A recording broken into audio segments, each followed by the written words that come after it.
Hey y'all, welcome or welcome back to my channel. My name is Taya and this is Taya's Turning Pages.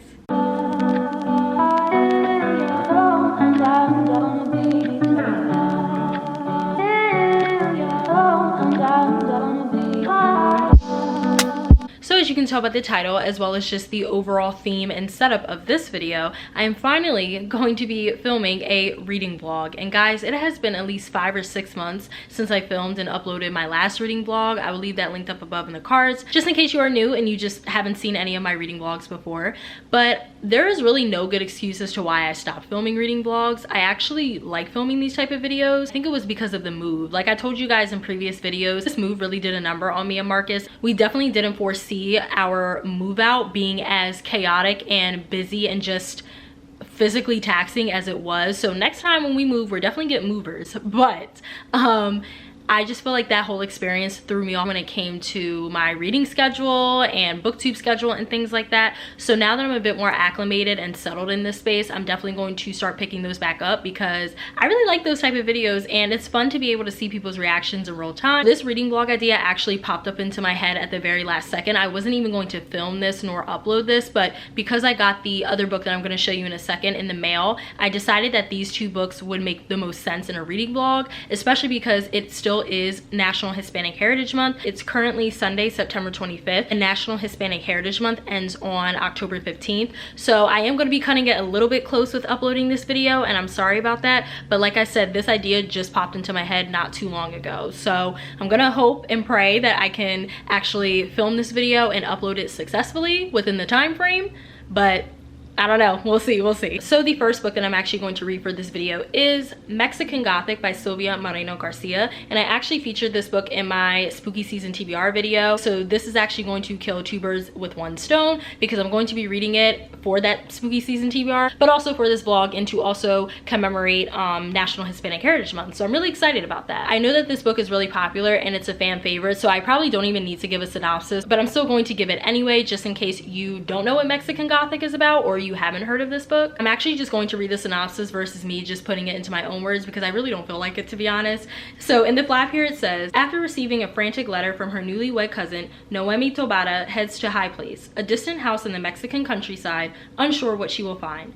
Noemi is an unlikely rescuer. She's a glamorous debutante, more suited to cocktail parties than amateur sleuthing. But she's also tough, smart, and not afraid. Not of her cousin's new English husband, a stranger who is both menacing and alluring. Not of his father, the ancient patriarch who seems fascinated by Noemi. And not even of the house itself, which begins to invade Noemi's dreams with visions of blood and doom. Noemi's only ally in this inhospitable place is the family's youngest son, but he too may be hiding something dark. For there are many secrets behind the walls of High Place, as Noemi discovers when she begins to unearth stories of violence and madness.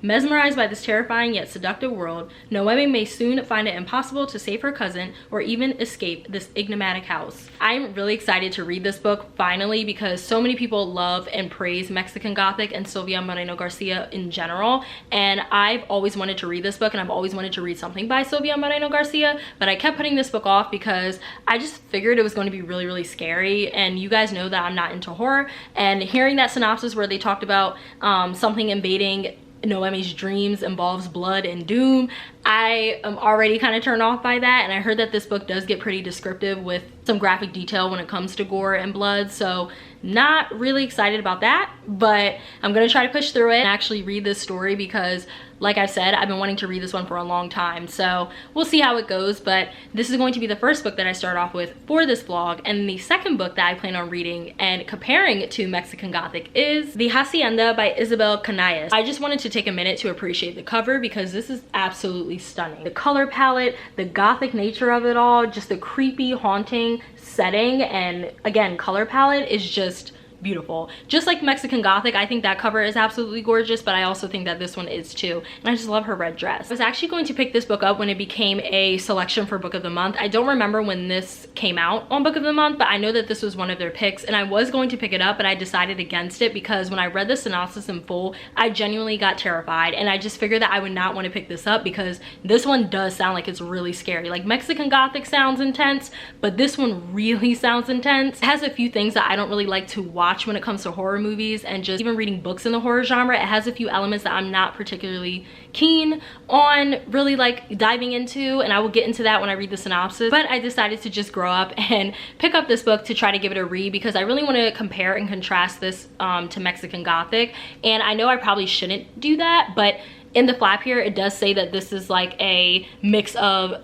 Mexican Gothic meets Rebecca. So it has that comparison, so I'm going to make a video where I do compare it and see which one is scarier, which one do I prefer over the other, etc, etc. But like I said, when I was talking about Mexican Gothic, I really wanted to just highlight 2 authors in honor of National Hispanic Heritage Month. Really happy that I'm able to put, you know, a spotlight on these books on my channel. I cannot wait to see how similar these 2 books are and how different they are, and again, which one I prefer over the other. If I feel like this one is a bit more tame for non-horror readers versus this one, I don't know how this is going to go, but I'm really, really excited to go on this journey with y'all. We're definitely going to see which one I would probably recommend over the other. So make sure you guys stay tuned for the rest of this vlog. But like I mentioned, I am going to read Mexican Gothic first. And so I am going to try to get to the 100 page mark tonight, because I'm on a tight schedule, because I need to get this video up before the 15th. So I'm going to try to read like 100 pages a day for each book, and hopefully that takes me to the upload date that I have in mind for this video.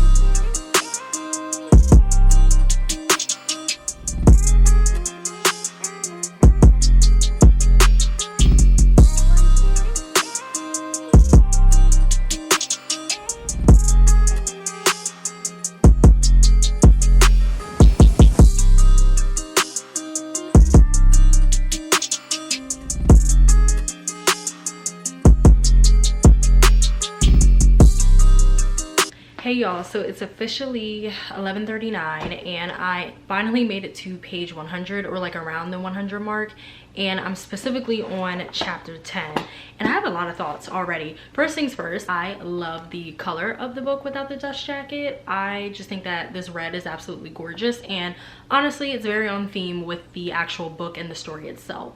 So let's get into the notes. First thing that I wanted to say was that I forgot that this story was genre bending, because it's not only like horror and thriller, I guess, but it's also historical fiction, which I totally forgot about. And I don't know how, because I remember seeing people's reviews on Goodreads saying that this is set during the 1950s, so I don't know why I forgot about that. I just wanted to call that out because I totally forgot. But I do like the fact that this is genre bending. I love books that are like that, because you don't really know how to categorize it, you don't really know how to classify it, and it just makes it more interesting in my opinion. Moving on to the actual characters, or I guess I should just say character, because honestly I really only care about Noemi, and this is a Noemi stan account, okay? I know a lot of people really like her character and have talked about how she's really brave, and despite her being a debutante slash socialite, she still has a lot of substance to her, and you can tell that she like really loves to learn, and I love that about her, and I just love her character. I love when authors write in a female MC who is like high maintenance or rich or debutante, whatever the case is, and gives her substance, because it just makes you like her more, obviously. And you can just tell that Noemi has a thirst for knowledge, and she's always trying to learn and also like challenge other people and disprove other people's opinions and theories, and I just really like that. And I really like her character, and I like the fact that no matter what, she's always going to stand up for herself and stand up for people that she cares about. I just wanted to say that because I just really like Noemi's character. So I see what you guys are talking about in the reviews when they talk about Noemi specifically and why they feel as though she is a great female MC. I just feel like this story is super interesting, and I wonder if it's going to have a Jordan Peele-esque type of spin to it, because there's a lot of talks about racism and colorism and eugenics in particular, especially in the beginning of this book. And I'm not gonna lie to you guys, it's getting on my nerves. Like the commentary that a certain character keeps making when he speaks to Noemi about eugenics, it's just very obnoxious and misinformed. And I understand why the conversation about eugenics is like so present in this book, because since this does take place in 1950, this is what a lot of people were believing and still believe, but were really believing back in the day. And it just infuriates me that this type of misinformation and those type of like lies and rhetoric was just being able to spread around and like seep into people's thoughts and daily conversations. Like, it's so frustrating, and every single time this specific character brings it up to Noemi and Noemi responds with like a snappy comeback, or she just rolls her eyes, I feel her 100%, because that's, I feel like, all you can do is just roll your eyes and challenge people that have these type of beliefs. But at the same time, it really is like talking to a brick wall, because people like that are already far gone and they do not care what you have to say, and they obviously don't have reason. So I just wanted to like talk about that really quick, because that part is getting on my nerves, but I understand why it's included in the book, but like it's still getting on my nerves. But yeah, going back to my point about wondering if this is going to have a Jordan Peele type of spin to it, because there's a lot of talk about eugenics and just like racism and colorism and things like that. And once you start to dig deeper into the story and you start to really see the high place, aka the mansion that Noemi is in, once you really get to see the inner workings and just how things operate at the high place and how certain people are living in that place and how they're being perceived, it really just makes me think that like this might have that Jordan Peele spin to it, or at least more social horror. But then again, I'm not really sure, because I'm only 100 pages in, so nothing super substantial has happened yet, but it's just getting the wheels in my head turning, if you know what I mean. Also forgot to mention that I really don't like the fact that Noemi's father sent her to the high place by herself. Like, can we talk about that for a minute? Can we actually get into that conversation? Because I feel like I haven't seen too many people talk about that in reviews. Now, granted, I've only looked at minimal reviews because I didn't want to spoil anything. But the few reviews that I have seen, I feel like people have not talked about that. And we need to have a discussion, because why would Noemi's father send her to a place that her cousin specifically told them is dangerous, and like the people inside are also dangerous? Like, I don't get that part. I'm still trying to wrap my head around. Like, I get that Noemi is strong-willed and she's stubborn and she is not going to back down from a challenge. Like, I love that about her and for her, but at the same time, this is clearly bigger than her. So I just don't understand why her father would not take this seriously, would not take her cousin's like pleas seriously and send backup. I just feel like that's really careless and irresponsible. So that part has been weighing on my mind every single time I get to a new chapter of this book. I'm like, wow, Noemi would probably not be going through that if she had backup, if she had someone with her. So yeah, don't like that part of the story. I don't know if her father is going to be able to redeem himself. For me personally, when we get to the end, if he does make another appearance, but right now, not liking him, because who sends their daughter, especially their 22 or 23-year-old daughter, I think she's 22.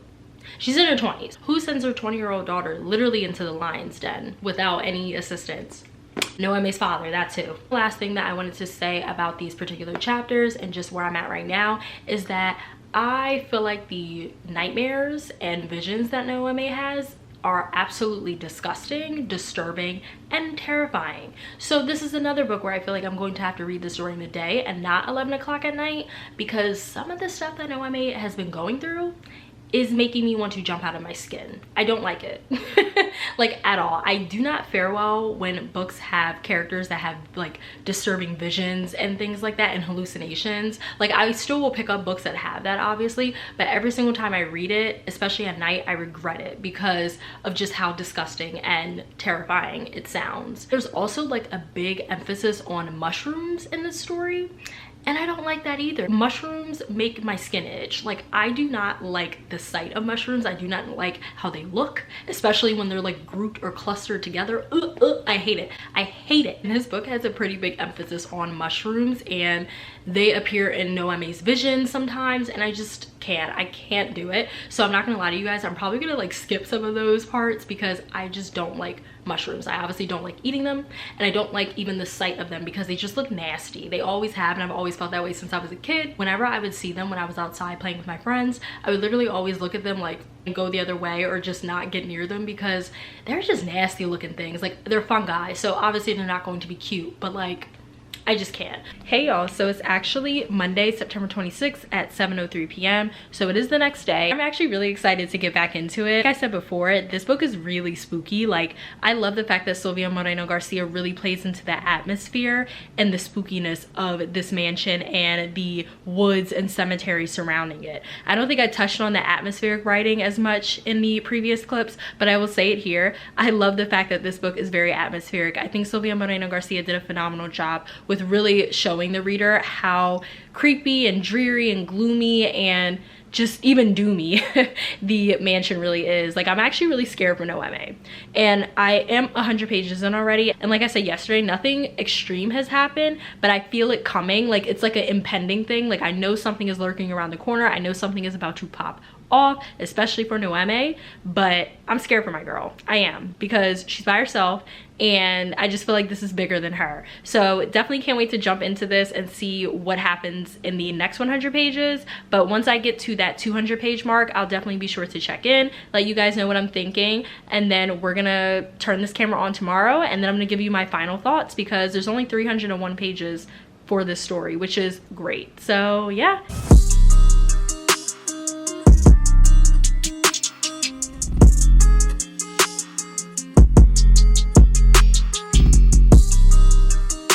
So it's actually 9:44 and I just finished and got to the 200 page mark. I'm actually on 209, aka chapter 20, and I have a lot of conflicting thoughts about this book so far. I'm still enjoying it, but at the same time I'm getting a little frustrated because we're literally at the 200 page mark and nothing super substantial has happened. Like, I guess I would say that Noemi's visions and hallucinations and nightmares are becoming more intense. You can tell that like some of her nightmares might be seeping into reality, or like the lines are getting blurred. So I do find that interesting because they're getting more and more terrifying as the chapters go on.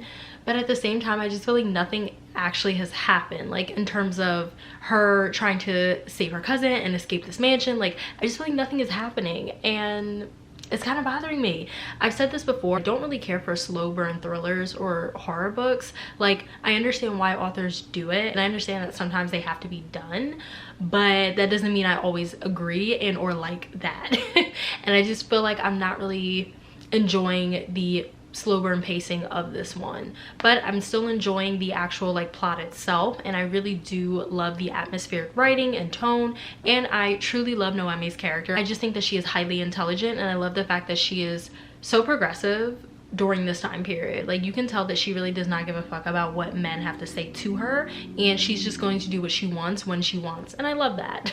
I love that about her. So I'm still enjoying the story for those aspects, but in terms of the actual pacing, it's not my favorite. Now I'm hoping when I get to the last 100 pages, that's when shit will start hitting the fan, I'm sure. But it's just like, why I gotta wait all the way into the last half of the book for it to start picking up the action, I'm not writing this book off completely yet. I still feel like this is going to be maybe a 4-star read. Like, I feel it, but the pacing and like the middle of this is lulling a bit, so not super thrilled about that. But again, I feel like I'm still going to give this a 4-star when I get to the end and when the time comes. I mentioned to you guys in yesterday's clips that I like the fact that this story is genre bending, so it's not just historical fiction, it's not just horror, but it's also sci-fi or like fantasy. I think it has fantastical elements in it, and you guys know I don't like that. You guys know I don't like fantasy, but I'm actually not minding it in here because it definitely does make the story more disturbing, and definitely it lends an anxiety filled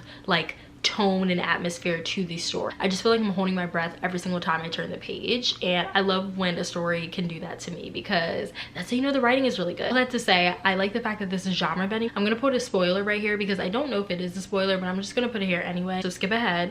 But I really like the fact that there is a little bit of a romance brewing in here. Like, we love to see it. Whenever there's a romance that pops up into, a thriller or a horror, and it's a little bit subtle, I don't mind that. Now, when the romance starts to overtake the plot, that's when I get annoyed, like most people, I think, because it's like, we're here for the murder and the killings. Like, I don't need to worry about y'all falling in love. Not right now, okay? Worry about surviving. But with this story, I'm actually enjoying it because it's like a slow build-up. Like with everything else, it's a slow build-up. So I'm not minding that too much, but I just had to call that out. And the last thing that I wanted to touch on was Noemi's visions and nightmares again. I know I keep bringing this up. It really is a huge focal point of the story, these visions that Noemi has, because these visions are pretty much like giving her details on why the mansion is the way that it is, and what really happened in the past and all of that. So these visions are really guiding Noemi throughout this entire story. So that's why I keep bringing it up. But like I mentioned, they're definitely getting more and more intense and more terrifying and more disturbing and depraved,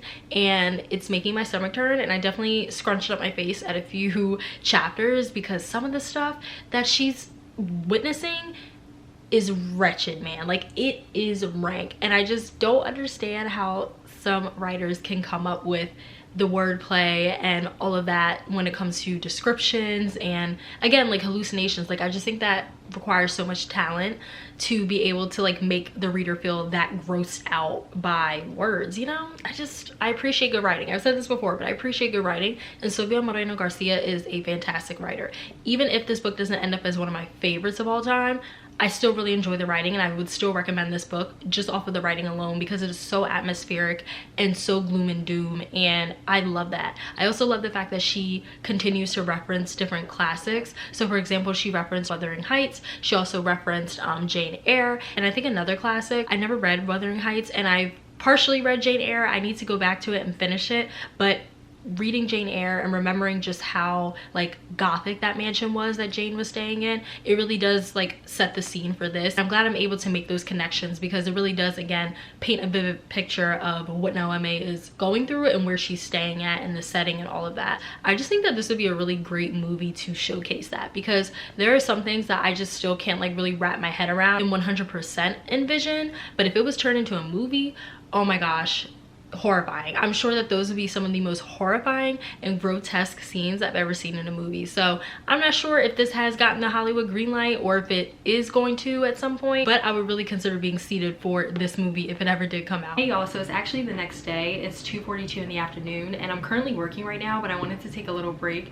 so that way I can give you my final thoughts on Mexican Gothic by Sofia Moreno Garcia. I actually filmed this yesterday, like my final thoughts, and I looked back on the clips and I realized that I did not make a lick of sense, and I think because I just finished the book and I was like still on a high from finishing the book, I just didn't make any sense. So I wanted to come back on here and refilm it and really like go further into my thoughts and why I just thought that this was a fantastic book, despite me saying in the beginning that I wasn't so sure about this book because of the pacing. But the last half of the book, specifically the ending, really proved that this book is just phenomenal, like I said, and I totally understand why this book is considered a favorite among so many readers. So before we get into all of that, I just wanted to say that I do have my fan on right now to block out like noise within my apartment complex. This is one of the only ways that I can drown out some noise, so I'm sorry if you hear that, but I will try to speak as loudly as I can. But you guys know this is a vlog. It is really casual, so yeah. Also, I know I'm wearing the same hoodie. Give me grace. Give me grace. All right, this is like my favorite hoodie and it's so comfortable. I actually got this from Skims, so I'm always wearing this hoodie. It is clean, but it's one of my favorite hoodies, so that's why I'm wearing it. But I promise later on in the video I will be wearing a different shirt or a different hoodie at the very least. So like I already mentioned, I did enjoy this book. I am going to land on a 4.5 out of 5 stars. First, I thought I was going to give this book a 4-star at the very least, but getting to the last half of the book and specifically the ending really sold this for me and bumped up that rating to a 0.5. I couldn't give it a full 5 stars, and I will get into that, but I still gave this book a high rating, and I definitely would recommend this book to so many different people, whether you love horror or not. Even if you're somewhat interested in it, I just think that this is a great book to recommend to people because the characters are just really fascinating to read about.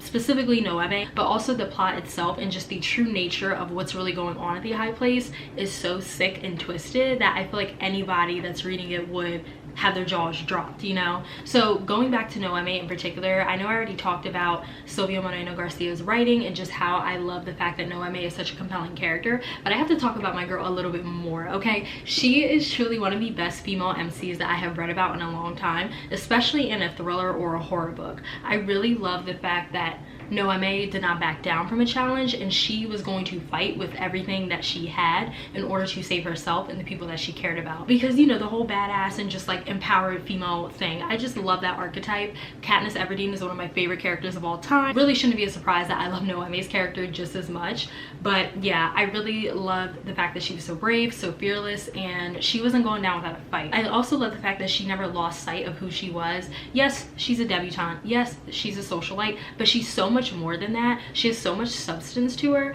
and you can tell that she really looks at the world with a critical eye, and she finds meaning in a lot of different things and really has a thirst for knowledge. I was genuinely interested in the stuff that she was interested in. She wanted to be a, I think, an anthropologist, and I have no interest in that field. But hearing Noemi talk about it and just why she was so fascinated with it made me become a little bit more interested in it. And that goes back to the good writing. Good writing is so important, people. It really is. I have seen so many people say they would prefer a book with a good plot and bad writing versus the other way around, and I just think that is asinine. I'm sorry. Like, I cannot get through a book if the writing is not good or if it's remedial, in my opinion. Like, the writing is, to me, what really sells it. And I understand that, like, there are some books that have beautiful writing and it's just no plot and all vibes, but that's what makes it more like whimsical and dreamy and just like, I don't know how to describe it. I'm getting off track, but I just had to like go on that little tangent because this book just really reminded me and reiterated the fact that good writing is key, period. Moving on to the middle part of the book as well as the ending. So this is what really pushed my rating up to a 4.5, mostly because we got all of the action, and I feel like the buildup was worth it. I will admit, I do think that the slow burn and the buildup was worth it in the end for me personally. It's because everything that Noemi and the other characters were going through and dealing with in order to try to figure out how they're going to survive the high place and everything that crawls within it, I just felt like it was really action-packed and there was just something happening. I felt like with every chapter, like there was never a moment where I felt like I could like actually rest and hold my breath and be calm and happy for the characters that I liked, because there was something else lurking in the corner. There was something else that was about to be thrown their way, or something else that they were going to have to deal with in order to, like I said before, escape the high place. I have to give Sylvia Moreno Garcia her 10s. I have to admit, I give credit where credit is due, and I think she did a fantastic job with the action-packedness that came along with the story. The last thing that I wanted to talk about more so was the ending, and the ending was just so like bittersweet. It was bittersweet. And I feel like if you read this book, you're probably like, well, why do you think it was bittersweet? And stay with me. The reason why I feel like it was bittersweet was because Noemi takes time, or a little bit of time, to reflect on the trauma that she endured and that she experienced while at the high place. And I just really like the fact that Sylvia Moreno Garcia kind of gave you a glimpse into Noemi's state of mind was, and what she was really thinking after finally being able to like have a second to process everything. And it just really reiterates how devastating and complex and nuanced trauma is, and that it's not a one-size-fits-all approach for everybody, and everybody handles it and processes it in different ways. And I just really like the fact that Noemi spent a little bit of time going over that and recognizing that I went through something horrific, and I'm gonna have to just take it day by day and just hope for the best. Like, that's really all you can do. And I just really thought that that was a real message that anybody can take with them and understand, because I feel like that is the reality for so many people that have experienced trauma. Sometimes like you really do have to just like, yes, get professional help and see if you can find a therapist or take medication if you know that is something that your doctor has recommended to you. But if you don't have all of that, a lot of the times you really do have to just like take it day by day and just hope one day it'll start to hurt a little less, you know? Like I said, she only touched upon it briefly because the last chapter is pretty short, but it still packed that punch for me. I do like books that explore trauma and touch upon it and talk about it and really tries to have the main character work through it and pick up the pieces. All in all, really enjoyed this story, really enjoyed Noemi's character, and really enjoyed Sylvia Moreno Garcia's writing. I cannot say it enough. Her descriptions, the imagery was so vivid. It felt as though I was actually in front of the high place and looking at all of these events unfolding. I think Sylvia Moreno Garcia did a fantastic job with that, to the point where Hulu is actually going to turn this into, I think, a limited drama series, and I'm so excited for that. I'm not sure where production currently stands, because I looked up articles and it looks like the most recent articles were back in 2021, so I'm not sure where the production status stands with this show and if it's going to come out soon or if we're going to get a trailer or something. I don't even know if they have casting decisions made, but hopefully they do, and hopefully we'll get this show up off the ground and running, because I am definitely going to be seated and I'm going to watch it. But I really hope that they do right by this TV series because it's what it deserves. So yeah, those are all of my thoughts on Mexican Gothic. 4.5 out of 5 stars. Tonight I'm actually going to start The Hacienda by Isabel Canillas. I don't have the book with me right now. It's actually in the living room and I don't feel like getting it but you guys will see it and hear me talk about it later on tonight. If not tonight, then definitely sometime tomorrow. So in the flap here it says, Mexican Gothic meets Rebecca in this debut supernatural suspense novel set in the aftermath of the Mexican War of Independence, about a remote house, a sinister haunting, and the woman pulled into their clutches. During the overthrow of the Mexican government, Beatrice's father was executed and her home destroyed. When handsome Don Rodolfo Solorzano proposes, Beatrice ignores the rumors surrounding his first wife's sudden demise, choosing instead to seize the security that his estate in the countryside provides. She will have her own home again, no matter the cost. But Hacienda San Isidro is not the sanctuary she imagined. When Rodolfo returns to work in the capital, visions and voices invade Beatrice's sleep. The weight of invisible eyes follow her every move. Rodolfo's sister, Juana, scoffs at Beatrice's fears, but why does she refuse to enter the house at night? Why does the cook burn copal incense at the edge of the kitchen and mark the doorway with strange symbols? What really happened to the first Donna Solorzano? Beatrice only knows two things for certain. Something is wrong with the hacienda, and no one there will save her. Desperate for help, she clings to the young priest, Padre Andreas, as an ally. No ordinary priest, Andreas will have to rely on his skills as a witch to battle the malevolent presence haunting the hacienda. Far from a refuge, San Isidro may be Beatrice's doom. Another intense, gripping, and attention-grabbing synopsis.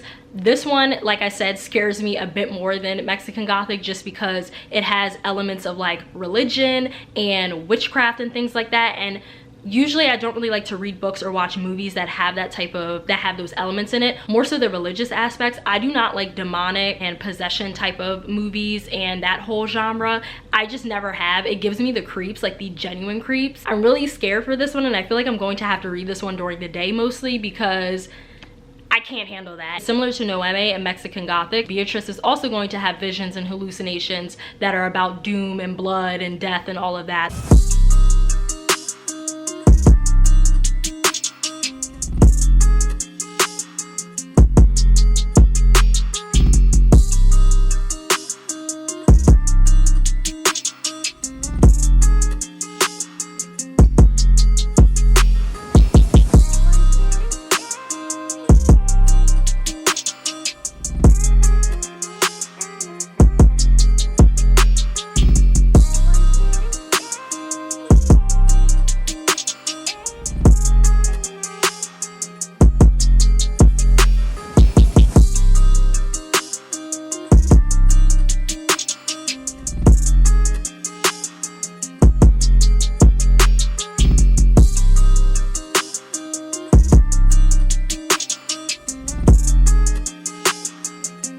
Hey y'all, so as you guys know, I usually will fill you in when I get to like the 100-page mark or 200-page mark, etc. But I am only at page 118, and I just have to come on here and talk about this book really quickly because I feel so bad for the main character, Beatrice. She is so scared. Like, she is terrified of this house. And I know I said earlier that she reminds me of Noemi in the sense that she is really brave and really fearless, and I still agree with that because she's still facing off at this house regardless, when she could have easily just packed up her shit and left like I would have. But she is so scared of this house. Like, you can tell with just the way that she navigates the house, the way that she constantly has candles with her at all times. She always has incense burning and around her, and even just the way that she talks about the house, you can just feel the fear and the desperation and the need of her survival in her tone of voice, which I just have to commend Isabel Canillas for, because you can, like I said, really feel her fear. And I just feel like it makes Beatrice so much more relatable in that sense, because same, I would be terrified of this house too. Like I already said, I probably would have left. It wouldn't have taken much to get me out of that house, but to be inside her head and to really read about the paranoia that she's experiencing, how she constantly feels like she's being watched, how she feels like the house is just playing tricks on her and toying with her, I just feel so bad, and also just really terrified, because this just sounds like the 8th circle of hell, to be honest, to be up in the hacienda. It just seems like this is not a place that you ever want to step foot in.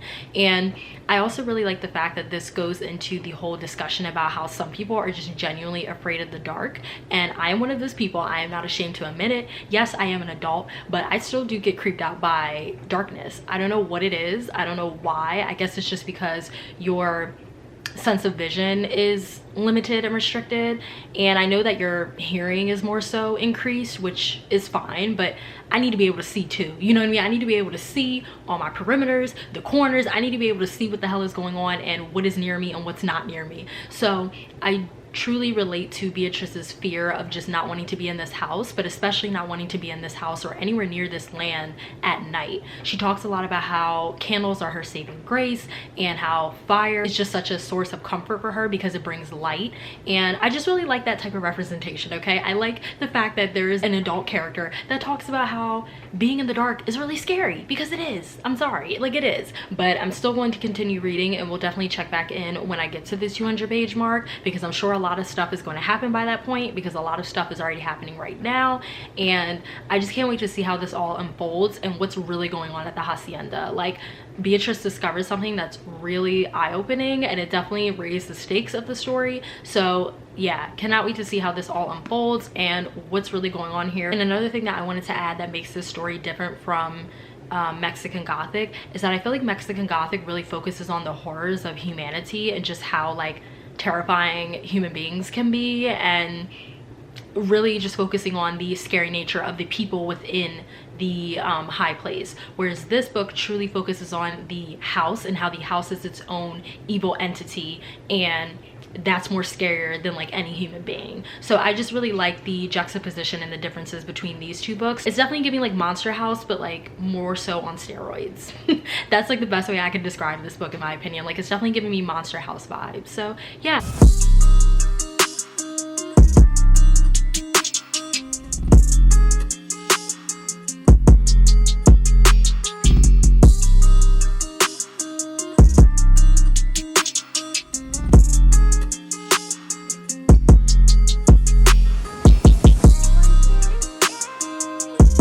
Hey y'all, so it's Saturday, October 1st around 2 p.m. Finally finished The Hacienda by Isabel Canales, and I'm really happy that I was able to stick to my reading schedule and finish both Mexican Gothic and The Hacienda when I said I would. Like, everybody clap, please, thank you. Because I haven't filmed nor uploaded a reading vlog in about like 4 to 5 months maybe. Oh, it could be 6, I'm not even sure, but I haven't filmed a reading vlog in a long time. So I was really worried that this video was just going to get scrapped, because it's really hard sometimes to like commit to filming reading vlogs because you have to film yourself reading and making sure that I update you guys in real time. So it's a lot, but I was able to do it, and I'm really proud of myself. And I'm really happy that I did it because I loved both of these books. Both of these books are amazing, and I just love both of the authors now. Like, I want to read everything that they ever write or have written, because the writing was just so good, the stories were so compelling, the characters were amazing. We're gonna get into my full in-depth thoughts on the Hacienda, and I'm also going to give you guys like my perspective on which book I prefer and which one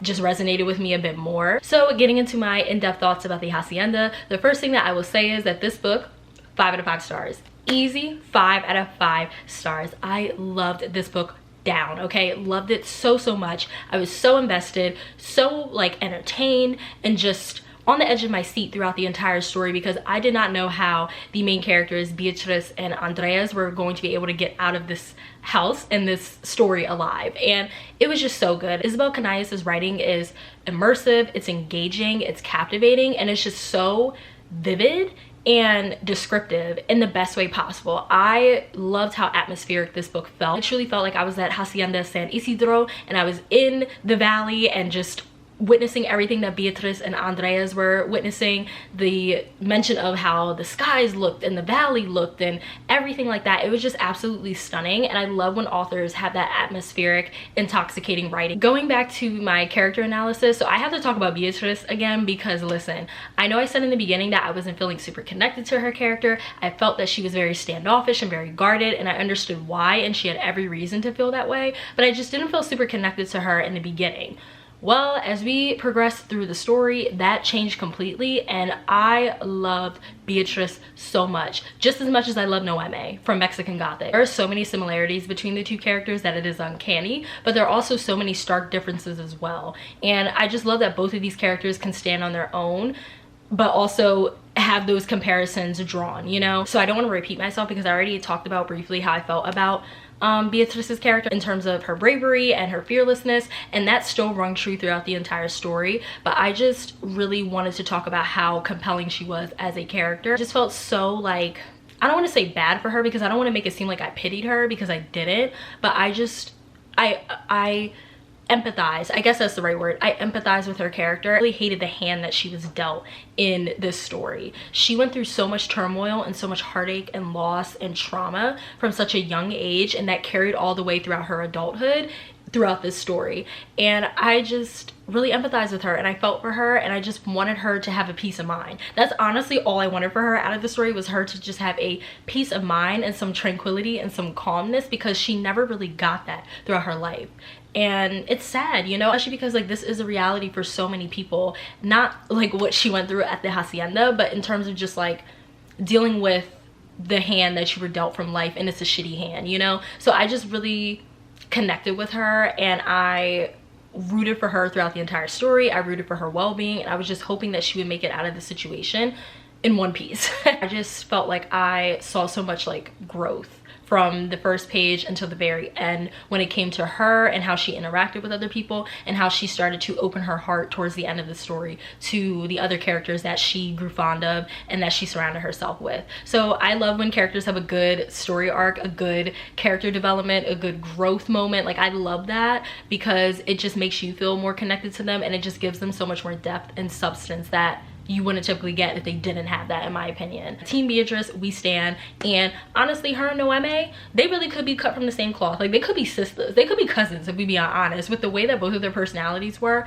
they could be cousins. Moving on to Andreas, I loved Andreas so much. Like I don't really like go up for male characters a lot of the times, just because like, you know, you can only do but so much, I feel like, with their characters, especially as like a woman author, even though I think women authors do a better job at writing male characters. But I'm just saying, like, I feel like there's only so much that you can do, and I just feel like for me personally, I just always connect with the female MC more so, just because like there's that common denominator of us being female, you know. So yeah, but I loved Andreas so much. He was so kind and so selfless, and you could just tell that he wanted to help everyone, but especially Beatrice. You could tell that he really wanted to free her from the terror that lurked in the hacienda. I also just loved the, I guess, juxtaposition of his character, because he's not only a priest, but he's also a witch. And I just thought that that juxtaposition was very interesting, because religion is explored very heavily in this book. Like I said earlier, Catholicism plays a big part in this story. You know, a lot of the times when like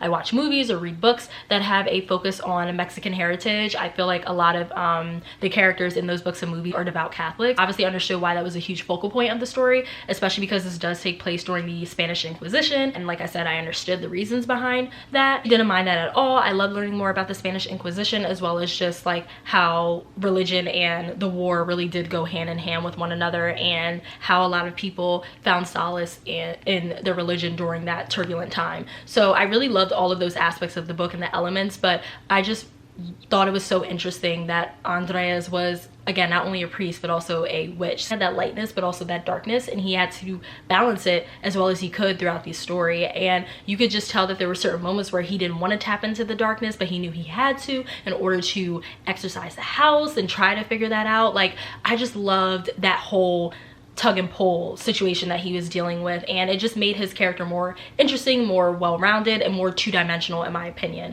So yes, loved Andreas. So sweet. Can't say enough great things about him. We are team Beatrice and team Andreas over here, okay? They were such a great duo, and I just loved how they were different from one another, but they still were able to find similarities and relatability between each other. Okay, so now we're gonna move on to the spoiler portion. So make sure you skip to this timestamp if you do not want to know my thoughts on the ending and just other elements of the book. I'm not sure how this conversation is going to go or where it's going to lead to, but I just know that I have to get these thoughts out, and it's going to be very specific. So now going into my thoughts about the romance in this book, y'all, the romance between Beatrice and Andreas was beautiful. It was absolutely stunning. I loved it so much. It was very subtle and it was very tame, but I still loved it just as if it were like in your face and they were able to be together and have a life together, etc. I love the way that Isabel Canillas wrote Beatrice and Andrea's blossoming romance. You could tell that they were trying to fight it, they were trying to resist, they were trying so hard to not give in to temptation, because obviously times were different back then, and it was very frowned upon for a woman to have an affair and leave her husband, etc. I like the fact that Isabel Canillas made it realistic in the sense that, like, you know, we got to keep this very under wraps, very subtle, very hidden, because it is just frowned upon. And also because Andreas was a priest, Lord, that is like one of the ultimate sins that you can commit is adultery, you know. So I understood why she wrote it the way that she did, and I'm not complaining about it at all. It made it more realistic in my opinion, and it just made me root for both of them and their relationship even more, because it's like, oh, I know that it's like technically forbidden, but I really hope that we can make this work and that we can compromise and that they could get together, because I just stan them so bad. The romance stan in me was coming out so badly whenever we got bits and snippets of Andreas and Beatrice's flirtiness, of their, you know, the flirtiness when it came to the side glances and the you know, longing, and they're looking in each other's eyes and like brushing each other's hands together, and it was just so cute. I'm a romance reader first, so whenever there's romance mentioned in a book, my ears perk up. Now segueing into the ending, which ties back to the romance, bittersweet. It was so bittersweet. I knew that they probably weren't going to end up together in the end, because it just didn't make sense. Like, you could tell that they were going to be star-crossed lovers in a sense, because Beatrice needed to leave San Isidro to heal from her trauma and to process everything that she has been through, but to also just spend time with her mother. She was very, very close with her mom, and her leaving her mom to go live with Rodolfo, her husband, and live at, you know, the hacienda was something that you could tell that she really didn't want to do, but she had to. She had no choice but to, because she knew she needed a way to get herself out of poverty and to get her mother out of poverty. And that goes back to the reason why she was so standoffish and so guarded, was because she went through a lot in her life, like I said earlier, and she didn't want to be poor. She didn't want to be poor anymore. She did not want to have to witness her mother working herself to the bone in order to keep the housing that they had. And I just like empathize with her in that sense, because like I'm very close to my mom too, and so like I could see why Beatrice did what she did and why she felt like she had to marry Rodolfo in order to secure that meal ticket, you know. And whether you feel as though that's right or not, I don't really know. I don't really care, but people have to do what they have to do in order to survive at the end of the day. And it was no different back then. It was no different back then in the 1800s than it is now. And going back to my point, especially for women, and especially for Black women and women of color, it was even harder for women like that to survive during those time periods. And Beatrice did what she had to do, and she did it, and I'm not mad at her. She was trying to beat the system, and in a way she did, but it definitely begs the question of at what cost, you know. Literally almost died multiple times throughout the story, and in the most horrific ways possible, especially towards the end. That scene of her almost being burned alive, okay, like that was horrifying, and I was truly on the edge of my seat and like biting my nails, because I was like, oh, is my girl gonna get out of this? I don't know. It's like all of what she went through led up to this moment, and that's sad, you know. So I can't like fault her or be angry with her character in the slightest, because she did what she had to do, and she hustled the way that a lot of people in this world have to hustle. So Beatrice gets my respect. Like I said, y'all gonna have to move around me. If you do not feel the same way, that's fine. You just gonna have to move around me. But this is a Beatrice stan account. Knowing that her and Rodolfo's marriage was a marriage of convenience, I obviously had no stock in them as a couple. I obviously did not care about Rodolfo one way or another, especially once we found out the true nature of his character. I didn't really give a fuck about that man. So when her and Andreas started to have a blossoming romance and sparks started to fly between them, I was here for it. I was seated, and I was ready to be taken on this ride with them, and hoping that they would make it in the end. And it's bittersweet, because in the end they didn't. I understand why Isabel Canais wrote it that way, because I felt like if she would have had them live happily ever after, it just wouldn't have made sense. I probably would have been looking at Beatrice and Andreas like with the side eye, like, just went through all of this trauma. Maybe we should process and heal from that first before we just start playing house, you know. And so I really like the fact that she made the point of reiterating to the reader that, listen, sometimes you're going to go on journeys with people, and there's going to be a fork in the road, and they're going to be headed one way and you're going to be headed the other way, and it's not a goodbye, but it's a see you later. And that's really what it was for Andreas and Beatrice. The angle for this might be a little bit shaky and kind of all over the place, but I really wanted to be able to hold up both books, so just bear with me. So those were all of my thoughts on The Hacienda by Isabel Canais. So I guess it's no surprise by the rating system that I prefer The Hacienda. So I rated this a 5 out of 5 stars, and I rated this a 4.5 out of 5 stars. And these books are pretty similar in terms of like the actual plot, compelling characters, and discussions surrounding colorism and history and things like that, but I just felt more connected to The Hacienda and more connected to, again, Beatrice's character and Andreas's character and their storylines, and what they were dealing with in the midst of all of this chaos. So yeah, I just preferred this book over Mexican Gothic, but I still love Mexican Gothic nonetheless. I still think that Sofia Moreno Garcia's writing style is beautiful, it is stunning, and she really did pave the way, in my opinion, for this type of story, for this one to exist, in my opinion. You know, hopefully that's not controversial, but it does say on the flap here, this book is Mexican Gothic meets Rebecca. So I do feel like it might be safe to say that Isabel Canais was inspired by Mexican Gothic to write this story, but she made this one into her own, and she put her own spin on this, and that is very evident throughout the entire story. So yeah, all in all, I personally prefer the Hacienda, but I will just say that if you like haunted house stories, like true haunted house stories where the house itself is its own entity, and you know, doors are slamming without anybody closing them, and things are moving and things are going bump in the night, there are shadows moving throughout the house, and there's like whispering going on, then I definitely recommend picking up the Hacienda over Mexican Gothic in that regard, because the house in this was truly its own character, its own entity, and the spirit that was possessing this house was mean as hell. Oh my god, it was mean as shit. Very evil, very ruthless, and Andreas actually said that the spirit that was overtaking this house, it was like a cancer. Their hatred for the inhabitants of the house, it was like a cancer, and it was festering and it was rotting.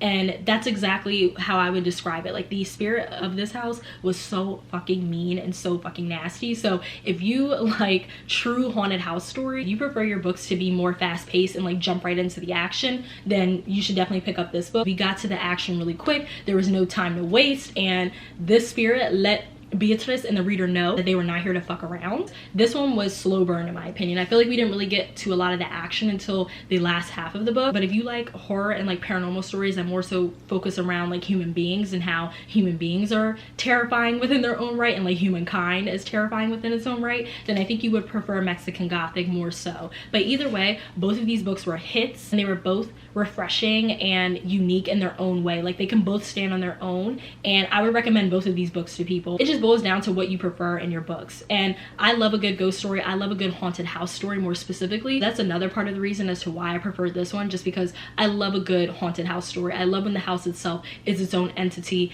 and it's causing havoc and mayhem for everybody that enters it and that is around it. So rounding that out, and in conclusion, if you prefer haunted house stories where the house is its own character, its own entity, and if you prefer a more fast-paced jump right into the action book, this is the one for you. And/or more slow paced, there's more I guess contextual like world building, and you prefer more of a horrific take on humankind and why humans are really scary more so than any ghouls or goblins, then I would say that this is the book for you.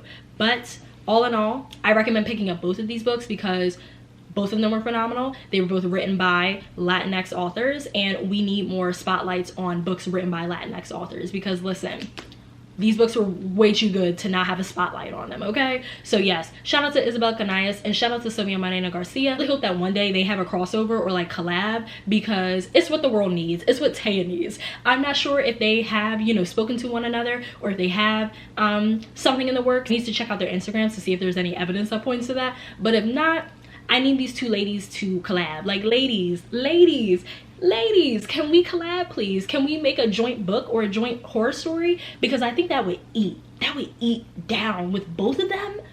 That's like the Timmy Turner and Jimmy Neutron crossover that happened back in the early 2000s. Like that, this would be my multiverse of madness, okay? So I really hope that they end up like collabing on a short story or something like that, because I just think that it would eat down. Those are my final thoughts on The Hacienda by Isabel Canais and Mexican Gothic by Sofia Moreno Garcia. I'm really happy that I was able to execute this reading vlog and that I was able to read both of these books before National Hispanic Heritage Month ended, and also just put a spotlight on these two authors because it's what they deserve. And not just during National Hispanic Heritage Month, they deserve the spotlight and the shine and the praise 365 days a year, period, point blank, period. So make sure you guys pick up both of these books if you haven't read them already and you're interested in horror, or if you're interested in any of the elements that I talked about when it comes to both of these books.